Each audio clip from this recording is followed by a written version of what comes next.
150여 년 전 우리의 국토를 한눈에 정확히 알 수 있도록 제작된 하나의 지도. 조선이 이루는 대단한 업적 중에 하나가 조선 후기 김정호가 제작한 대동여 지도.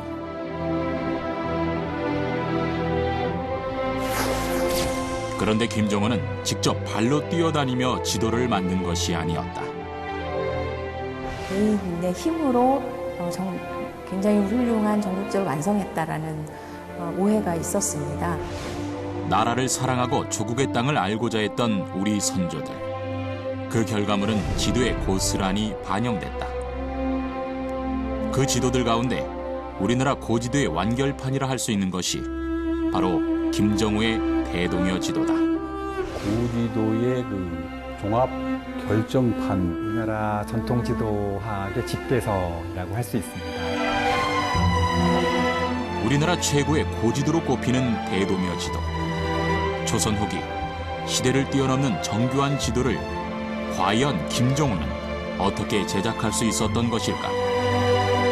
대동여 지도 안에 새겨진 비밀을 풀어본다.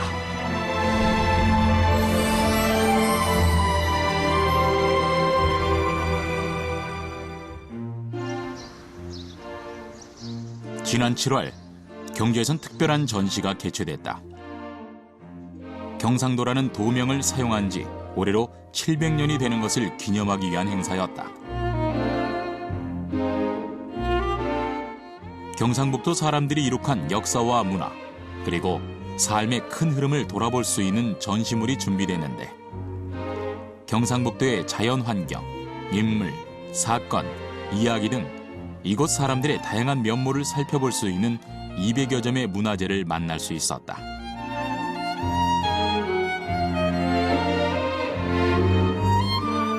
이 가운데는 과거부터 현재까지 경상도의 지리적 특징이 고스란히 담겨진 지도들도 함께 전시됐는데 가장 눈길을 끈 것은 바로 이 목판, 김정호가 제작한 대동여 지도의 일부였다. 저희 최근 학자들이 추정하기로는 대동여 지도 전체를 인쇄하는데 대체로 60여 개의 목판이 있었을 것으로 추정이 되고 있습니다. 이제 그중에 12개만이 남아있는 것인데 그 대동여 지도 목판의 존재가 알려지기 전에는 이것이 이 대원군에 의해서 모두 소각되었다거나 뭐 이제 이런 그 속설들이 많이 있었죠. 대동여 지도 60여 개의 목판 중 현재 남아있는 목판은 12개.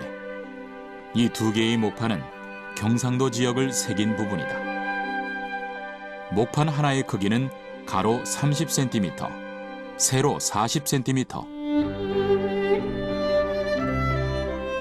그렇다면 60여 개의 목판을 다 합친 대동여 지도는 어떤 지도일까? 그리고 그 지도 안에는 과연 무엇이 담겨져 있을까?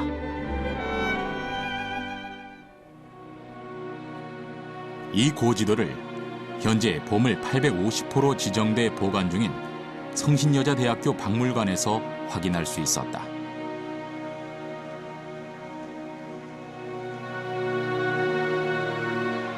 대동여 지도가 처음 만들어진 것은 지금으로부터 150여 년 전, 철종 12년인 1861년.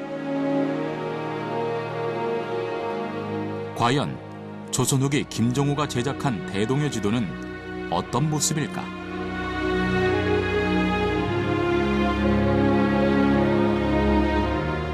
그런데 상자 안에는 예상 밖의 것이 들어 있었다. 우리가 흔히 봐오던 지도와는 다른 모습이었다.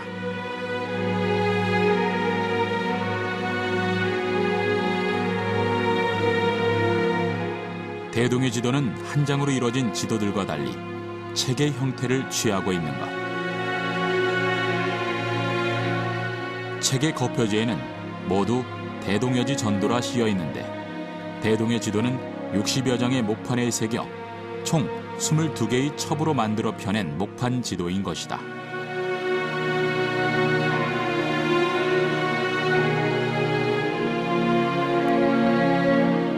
전국을 연결시켜서 한눈에 보기는 굉장히 어렵습니다.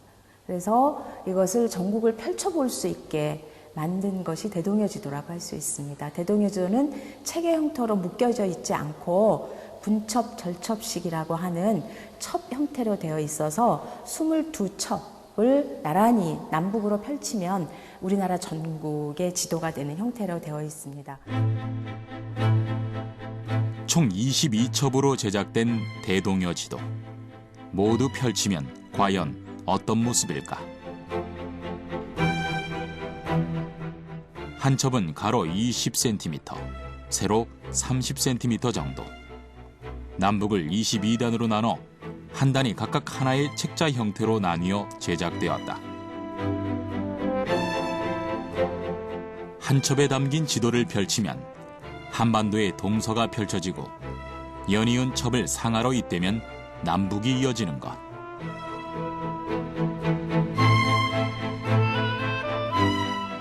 우리나라를 전국을 22개의 부분으로 나누는 거죠. 22개의 부분으로 나누어서 다른 지도에는 나타나지 않는 동쪽에서 서쪽까지를 일정한 위도상에 있는 우리나라 부분을 한 첩에 집어넣는 거죠. 이 22첩을 모두 펼치게 되면 동서 80리, 남북 120리의 한반도가 완성된다.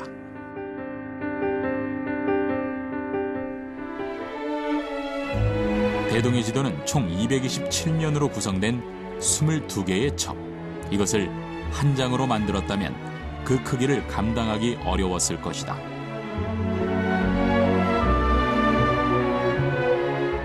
때문에 떼어놓으면 분리도가 되지만 합하면 전도가 될 수 있도록 지도를 제작한 것. 22개의 첩을 바닥에 모두 펼치니 한반도의 윤곽이 서서히 드러나면서 엄청난 크기의 전국지도가 완성되었다.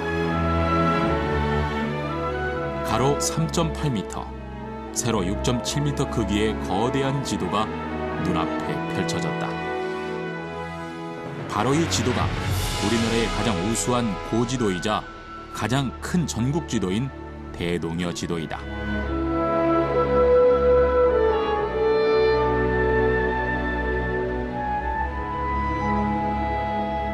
그 전까지 가지고 있던 동양의 전통적인 지도에서 현대적인, 근현대적인 지도로 전환하는 그런 모습을 지니고 있다는 점입니다. 그래서 기호를 사용했다든가. 이 우리나라 고지도의 결정판인 거죠. 그런데 이 대동여 지도는 우리나라에서 만들어진 여러 앞에서 만들어졌던 지도들의 좋은 점들을 다 모으고 또 국가에서 가지고 있던 기밀 지도도 이제 본따고 가장 뛰어났던 것 중에 다른 고지도하고 다른 점은 서양의 과학 기술을 가미해 가지고 그래서 정확성을 기했다. 이런 게 다른 지도하고 특이한 점인 거죠. 그 이전의 지도들과는 확연히 다른 방법으로 지도의 정확성뿐 아니라 사용의 편리성까지 고려해 제작된 대동여 지도.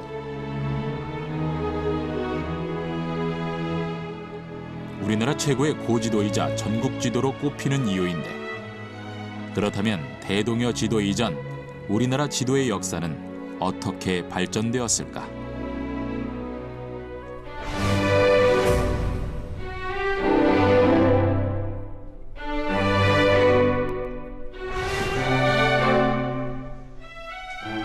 우리나라 지도 제작의 역사는 고려에서부터 시작됐을 것이라 추정되고 있지만 현재 우리나라에 남아있는 것은 고려시대 이후에 와서 만들어진 지도들 뿐. 이 지도들을 통해 우리나라 지도의 역사를 유추해 볼 수 있다. 우리나라 지도의 역사는 굉장히 오래됐습니다. 사실 지도라는 것은 문자 이전에 정보의 전달 수단이었기 때문에 세계 각 지역에서 지도는 고대부터 만들어졌고요. 역사 시대 이전에도 만들어졌습니다. 우리나라도 그랬을 것이라고 생각을 합니다. 고대의 지도는 지리 정보뿐 아니라 선사인들이 자신의 바람을 기원하는 마음으로 커다란 바위 등 성스러운 장소에 새긴 그림을 뜻하기도 했다. 그 당시 생활상이라든가 그 당시 사람들의 그 생활 모습, 지역의 그 뭐 경관이나 지형 이런 것들 보여주는 좋은 지도라고 할 수 있습니다. 그러나 고려시대 이전의 지도로서 실물로 현존하는 것은 우리나라에는 없습니다. 아마 전쟁에 의해서 파괴가 됐을 거라고 생각을 합니다. 고려시대에 제작된 지도로 현재 남아있는 것은 고려의 행정구역을 한눈에 볼 수 있는 전국도인 오도 양계도가 있고, 또 하나 주목해야 될 지도에는 조선 초기에 만든 세계지도 혼일강일 강리역 대국도가 있다. 동양에 남아있는 가장 오래된 세계지도입니다. 이 지도가 조선이 1392년에 건국되는데 꼭 이 그 건국 기념으로다가 1402년 10년 만에 만들어진 그러한 그 세계적인 지도입니다. 이 지도가 이제 남아 있고요. 그 다음에 이제 그 우리나라에서는 계속적으로 팔도 지도, 동국 지도 이런 것들이 계속 만들어집니다. 조선시대 지도 제작이 본격화되면서 우리의 국토를 담은 다양한 지도들이 쏟아져 나오기 시작했다.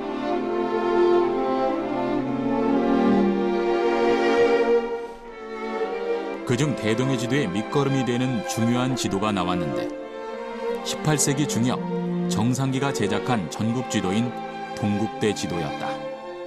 그 당시까지는 제대로 그려지지 못했던 한반도 북부 지방의 지형을 획기적으로 개선했습니다. 그래서 오늘날의 지도에서 보이는 그런 어떤 그 북부 지방의 윤곽이, 그러니까 압록강과 두만강의 윤곽이 어느 정도 거의 오늘날 지도와 유사하게 표현하는 그런 상당히 큰 성과를 이루었다고 볼 수가 있습니다. 동국대 지도는 조선과 만주 일부를 그린 대형 조선 전도. 이전 시기의 지도와는 전혀 다른 차원의 지도로 한반도의 북부가 매우 정확히 표현되어 있다. 이 부분들을 아주 획기적으로 개선을 하게 되는데, 이 과정에서 이분이 쓰셨던 것이 소위 이제 백리척이라고 하는 그러니까 축척이고요. 실제로 이분의 지도의 아주 중요한 성과 중에 하나가 지도에 구체적으로 막대기 모양의 축척을 표현한 것이었습니다. 정상기의 동국대 지도가 우리나라 지도 발달에 획기적인 공헌을 한 것에는 축척의 체계적 활용을 꼽을 수 있다. 정상기는 축척 지도를 우리나라에서 처음으로 제작했는데 백리를 일척으로 하는 백리척이라는 축척으로 실제 거리를 지도상에 정확하게 표현해냈다.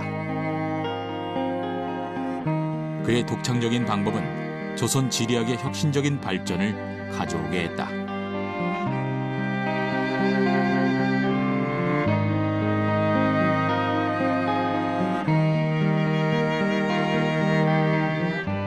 그 이후에 이제 18세기 후반이 되겠습니다만은 조선 조정에서 그 지도 제작에 관해서 상당히 많은 노력을 기울이게 됩니다. 그 결과 신경준이 그 어명을 받아서 상당히 정확하고 상세한 지도를 편찬하는 작업을 맡게 되는데요.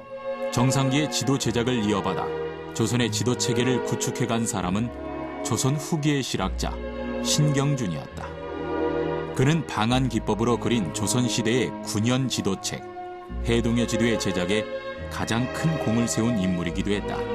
해동여 지도의 가장 큰 특징은 전국을 20리 눈금으로 경선, 위선을 구획을 하고 그 위에 지도를 그렸다는 점입니다. 그렇게 되면 지역 간의 거리, 방위, 그리고 지역을 서로 연결시켜 볼 수 있는 굉장히 큰 장점이 있습니다.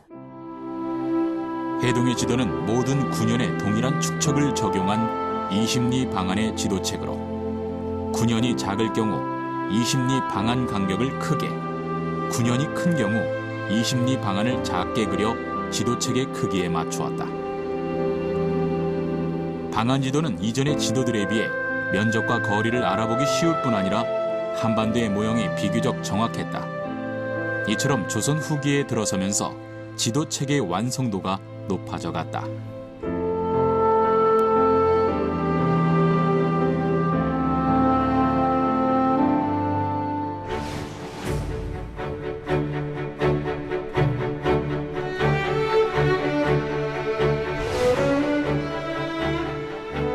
대동의 지도는 이전 지도들에 비해 우수한 면이 많았지만 한계점도 있었다.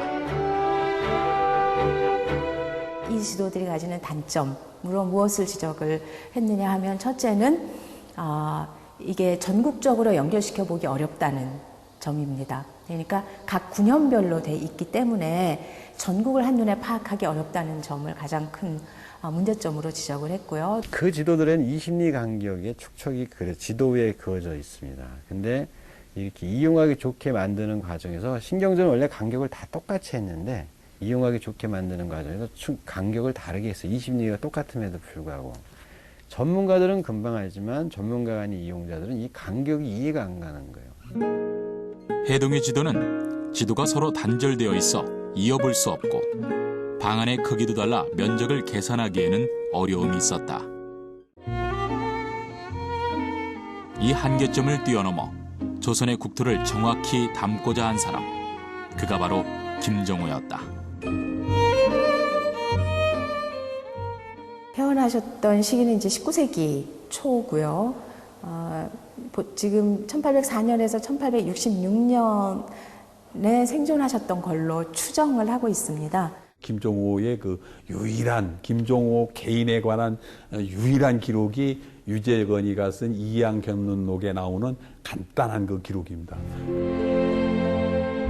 이 기록에선 김정호의 지도 제작 능력과 대동의 지도에 대한 당시의 평가를 확인할 수 있다.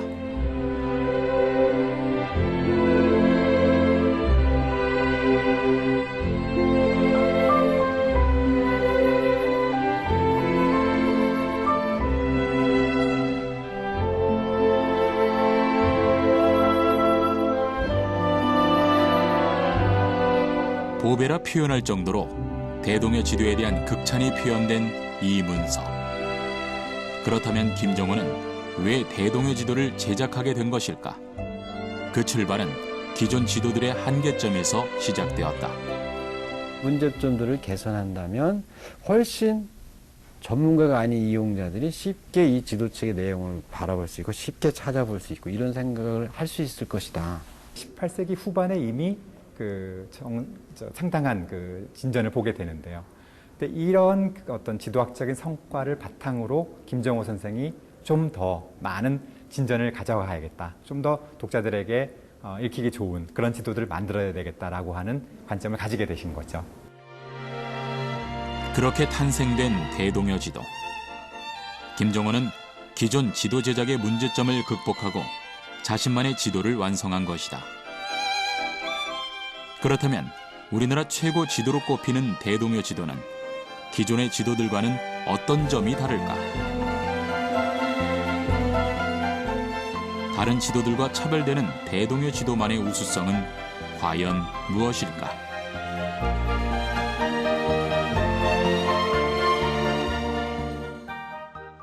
산이 연맥식으로 선으로 그려져 있지 않고 봉우리만 몇 개 그려져 있습니다. 그런데 김정호 선생은 그것이 우리의 전통적인 국토관, 또 환경관, 산천관에 적합하지 않다라고 생각을 하셨던 것 같습니다. 그래서 대동여 지도에서는 산을 선으로 그렸고요. 그리고 대동여 지도와 청구도의 가장 큰 차이점 중에 하나가 산지의 체계성과 위계성이 대동여 지도에는 표현되어 있다는 점입니다. 대동의 지도의 우수성은 김정호가 처음으로 제작한 지도인 청구도와 비교해봐도 그 점이 확연히 드러난다. 한반도의 산을 사실적이고 생생하게 표현해 조선의 산맥과 줄기를 보다 쉽게 파악할 수 있게 된 것이다.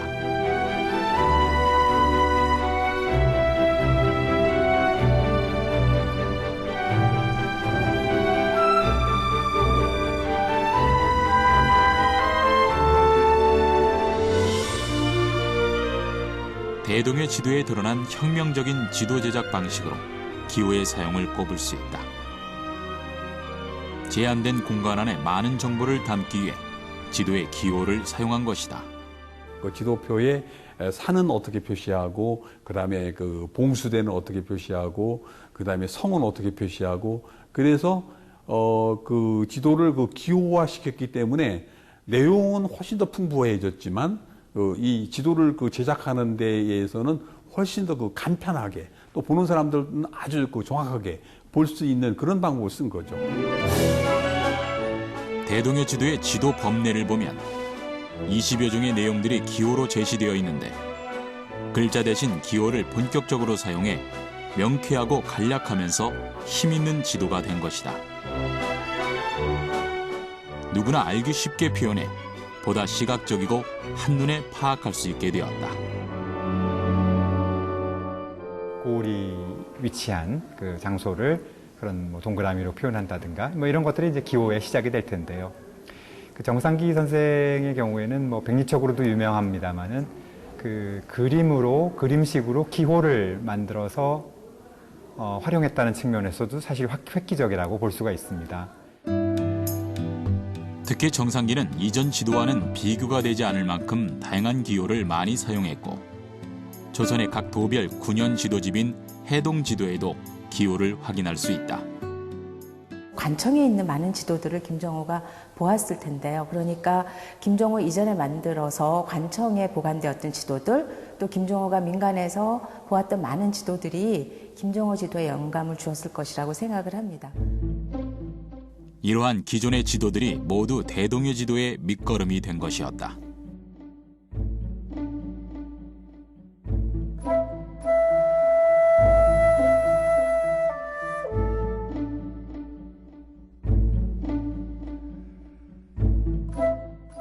그렇다면 김정호는 어떻게 이 지도들을 접할 수 있었던 것일까? 김정호의 지도 제작에 결정적 도움이 된 사람, 신원이라는 인물이었다. 신헌이라는 사람은 요즘으로 따지면 국방부 장관인 병조 판서까지 한 사람이거든요. 이 병조 판서를 했기 때문에 군사 기밀 지도, 국가 지도도 잘 아는 사람이에요. 그렇기 때문에 그거를 김정호한테 빌려줘가지고 김정호가 국가의 기밀 지도를 볼 수 있었기 때문에 그렇게 대동여 지도라고 하는 정확한 지도가 나올 수가 있었던 거죠. 기존의 데이터를 참고해 대동여 지도를 만든 김정호. 그렇다면 김정호는 직접 발로 뛰어다니며 자료를 수집한 게 아니라는 것인데 자기 고장의 지도는 많이 다니면 정확한 지도를 그릴 수가 있어요. 그렇지만 저렇게 큰 규모의 큰 지역을 그리는 전국 지도라든가 세계 지도는 많이 다니는 것과 정확한 지도를 만드는 것은 연관성이 없습니다, 사실. 그것은 정확한 자료와 그리고 정확한 측량 내지는 측량 어떤 자료들에 기반을 해야 가능한 것입니다. 김정호 선생이 정확한 내용과 정확한 형태의 지도를 만들 수 있었던 것은 국가적인 자료들을 활용을 할 수 있었던 데에 기반한다고 할 수 있습니다. 백두산을 7차례나 오르내릴 정도로 방방곡곡을 다녔다는 김정호의 대동여 지도 제작 과정의 비화. 이는 대체 어디서 나온 것일까? 가장 중요한 요인은 일제강점기에 조선어 독본이라고 하는 교과서에 김정호에 관한 일대기가 실리면서부터입니다. 1930년대 일제강점기. 일본이 김정호에 대한 사실을 왜곡시킨 내용을 교과서에 그대로 실은 것이다.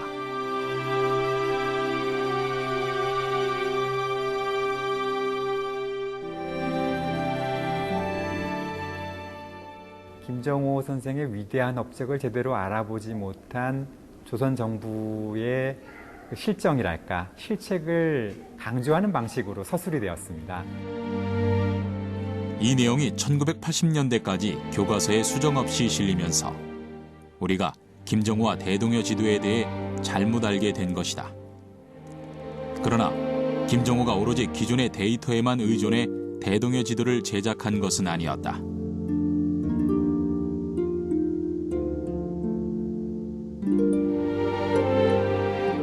대동여 지도에 표현된 도로망을 살펴보면 산길과 물길이 저마다 다르게 표시되어 있어 그 지역의 지형적 특징을 정확히 알 수 있다. 이는 직접 찾아가 살펴보지 않고는 알 수 없는 것들. 그 노력의 흔적이 지도 속에 그대로 담겨져 있다.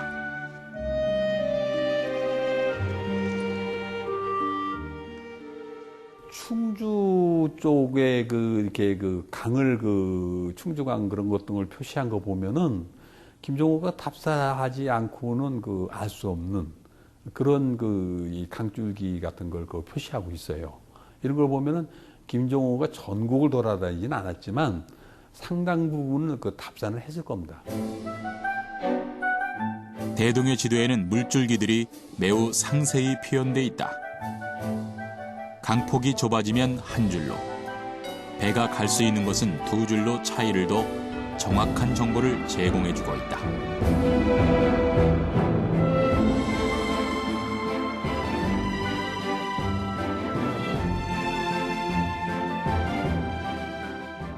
심리마다 점을 찍어서 심리 간격을 표시를 해줬기 때문에 도로를 따라가다 보면 내가 얼만큼 갔는지를 확인할 수 있도록 해주신 겁니다. 심리마다 점을 찍어 목적지까지의 거리를 가늠케 했는데 도착지까지 8개의 점이 찍혀 있다면 80리라는 정확한 거리 계산을 할 수 있었다. 조선 후기 김정은은 이처럼 정확하고 간결한 지도를 어떻게 제작할 수 있었던 것일까?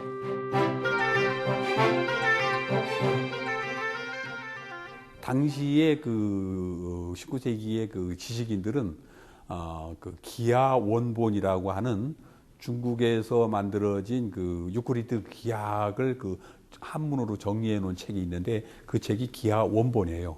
그 원본을 가지고 서양의 과학 기술을 배웠습니다. 마테오 리치에의 유클리드 기하학의 원리가 중국에 전해졌고 이것을 김종호가 접하게 되었는데 유클리드가 만든 기하학은 본래 토지 측량을 위해 시작되었다.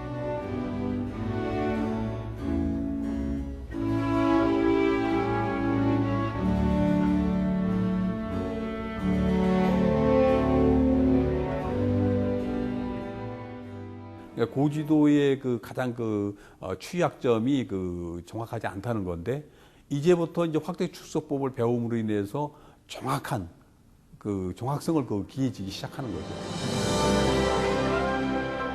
조선 후기 김종호가 이전의 지도와는 다른 지도 체계를 만들 수 있었던 데는 시대의 흐름과 함께한 서양 과학의 도입이 있었던 것이다.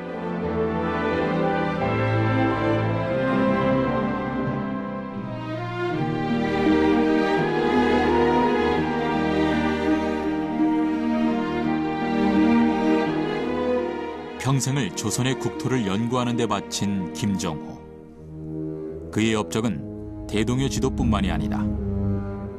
제작 시기가 정확히 밝혀지지 않은 수선 전도는 목판으로 만들어진 서울 지도로 현존하는 가장 큰 서울 지도이기도 하다. 대동여지 전도 역시 제작 연대를 알 수 없고 제작자조차 밝혀지지 않았으나 김종호의 작품으로 추정되고 있다. 그가 만든 지도들 중 가장 눈여겨보아야 할 것, 바로 김종호가 처음으로 제작한 지도인 청구도이다. 대동여 지도의 전신에 해당하는 지도로 현존하는 고지도 중 가장 큰 축척을 사용했고 기하 원본의 적용으로 앞서 제작된 어느 고지도보다 과학적으로 만들어졌다.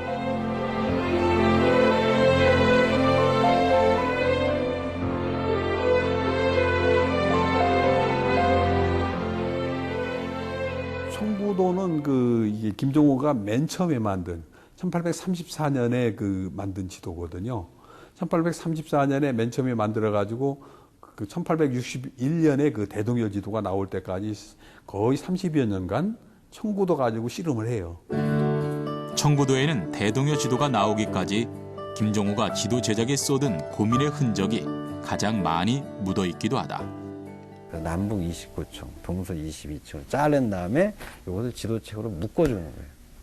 이게 김종호의 아이디어죠. 어마어마하게 큰 지도를 다 연결해서 그랬는데 잘라서 지도책. 현재 대종도 지도책이 다 그렇게 돼 있죠. 이 아이디어를 낼 수 있는 게 쉽지 않은 겁니다. 청구도는 우리나라를 28개 층으로 나눠 전체 지도를 이어볼 수 있는 책으로 만들어졌다.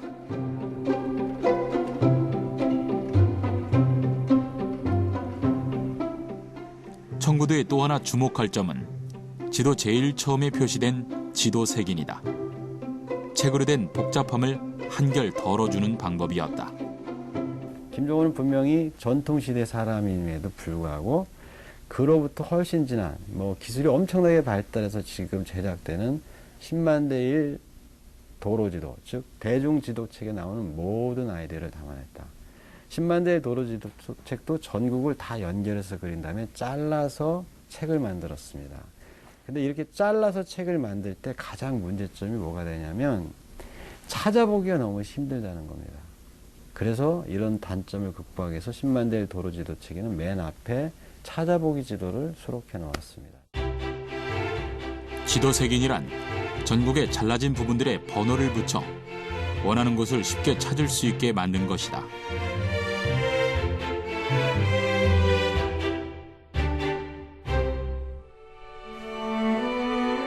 청구도는 이렇게 책장을 넘기며 원하는 지역의 지도를 쉽게 찾을 수 있도록 제작되었는데 이렇게 현대적인 방법에 적용된 지도임에도 김정호는 여기서 만족할 수 없었다.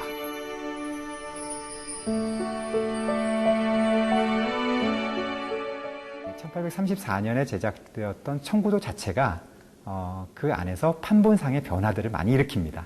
그러니까 김정호가 선생이 만든 1834년의 청구도가 그대로 이어지는 것이 아니라 그 안에서 체제상의 변화라든가 또 행정구역의 변화 이런 것들, 또 수록된 내용의 변화 이런 것들이 계속 이루어지거든요. 그러니까 그 사이에 김정호 선생은 그 청구도를 통해서 계속 변화를 시도하고 있었고, 김정호는 지도 수록 방식에 변화를 주기 시작했다. 청구도는 2권의 책으로 만들어졌기 때문에 필연적으로 책과 책 사이에 단절이 생길 수밖에 없었다.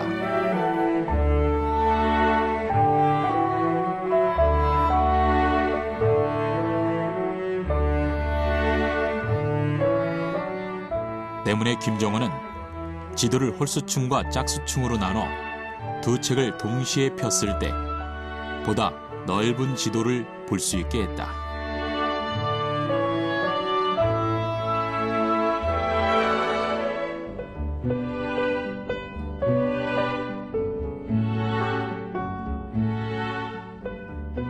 간단한 것 같지만 이용자들과의 교감이 없으면 이런 거는 거의 생각해내기 어려운 아이디어. 김정호도 첫 번째 청구도에서는 그걸 구현하지 못했잖아요. 그 첫 번째 청구도를 막상 내니까 불편한 점이 이제 느껴진 거죠. 본인이 찾을 수도 있고 어떤 이용자가 조언을 줄 수도 있고, 그래서 이거를 2번째 청구도에서는 개선해 나갔습니다. 그러나 계속된 수정 작업에도 청구도에서는 개선하기 어려운 불가능한 것이 있었다.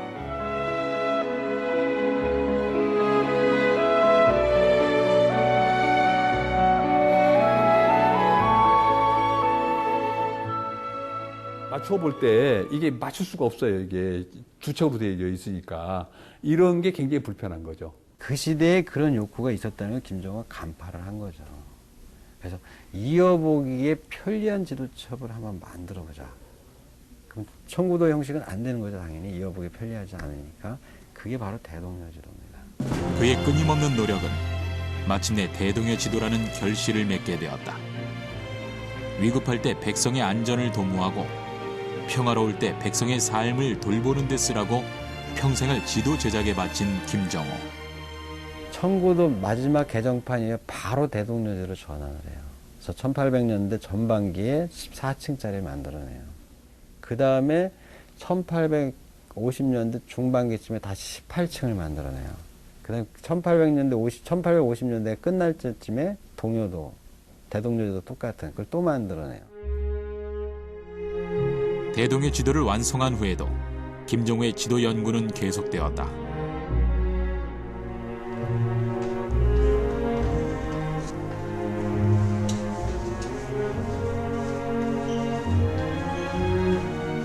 그 후에 나온 지도는 우리나라 전국 지도인 동여도였는데 대동여 지도와 마찬가지로 22첩의 절첩식으로 제작되었다.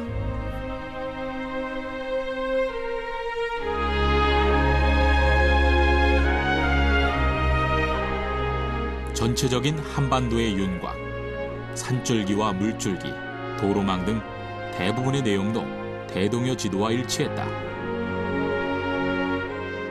그러나 동여도는 대동여 지도에서 생략되어 있는 지명까지 모두 기록돼 더 자세한 지도가 됐다.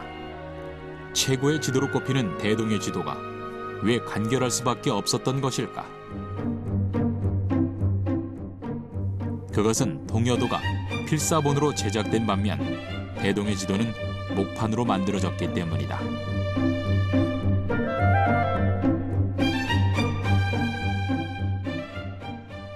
전사하는 과정에서의 오류를 막기 위한 겁니다. 오류.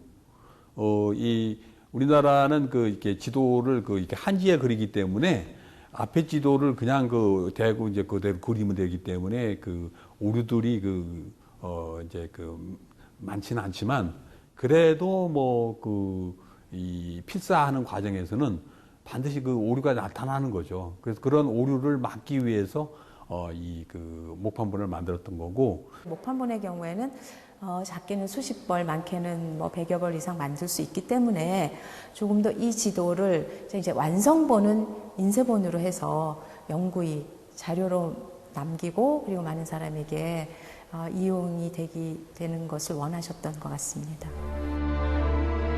김정호가 대규모의 대동여 지도를 목판에 새긴 이유, 필사 과정에서 발생하는 오류를 근본적으로 막기 위함이었다.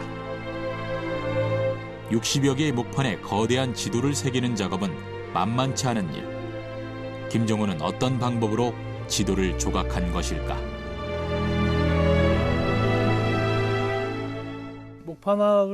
판을 구해서 판을 켜고 그 두께에 맞게.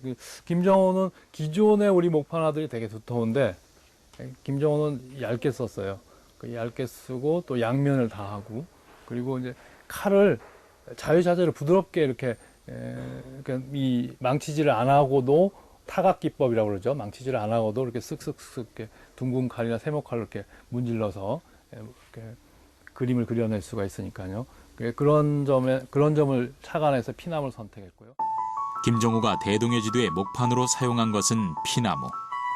전통적으로 목판에 사용된 나무가 삼나무나 단풍나무였음에도 그가 피나무를 선택한 것은 재질 때문이었다. 부드러운 피나무를 사용하면 지도를 새기는 작업 속도가 한결 빠르고 쉬워질 것이라는 점 때문이었다.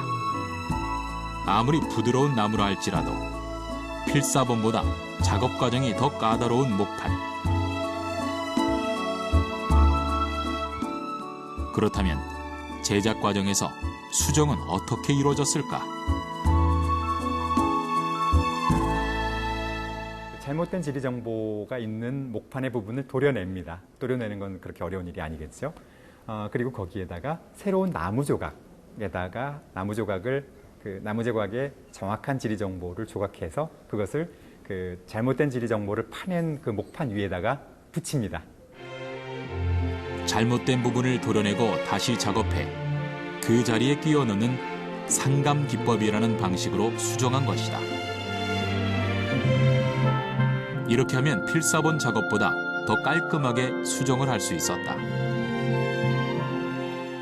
그런 수정의 흔적들은 목판에만 남아있는 것이 아니라 그런 수정 작업을 거쳐서 인쇄된 대동여지도 각 판본에도 남아있습니다. 1861년에 찍은 거하고 1864년에 찍은 거하고 다른 점이 있어요.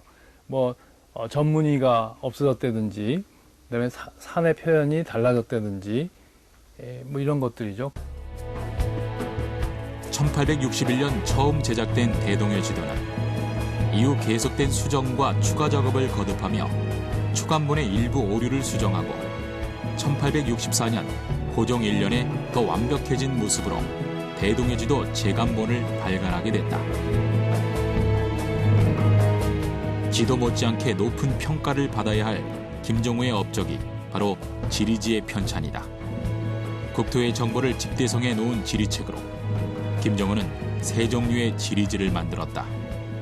지도와 지리서는 언제 같이 있어야 된다라고 생각을 한 거죠. 지도만 가지고 보는 게 아니고, 지리서만 가지고도 보는 게 아니고, 이러한 공간 개념과 이렇게 지식 개념을 같이 이렇게 그 공존하는 걸로, 지리서와 지도는 공존하는 걸로 봤어요. 좌도우서, 왼쪽에는 지도, 오른쪽에는 서책을 두는 것이 선비의 덕목으로 여겼던 조선시대. 김종호에 와서 진정한 좌도우서가 완성된 것이다. 끊임없는 연구와 수정을 거듭하며 보다 정확한 지도를 만들고자 했던 김정호. 그는 마지막까지도 대동지지를 편찬하며 그 작업을 멈추지 않았다. 끝부분에 가면은 고산자 편이란 말이 없습니다. 그리고 글씨도 달라요. 김종호의 그 친필이 아닙니다. 달라서 김종호는 평안도의 그 후반부 쪽은 편찬하지 못하고 완성하지 못하고 죽었습니다. 늘 개정하는 사람이에요. 이런 사람한테 완성이란 없습니다. 우리나라 전통지도의 결정판 대동여 지도의 탄생엔 평생을 바쳐 땅에 대해 고민하고 끊임없이 연구한 김종호가 있었다.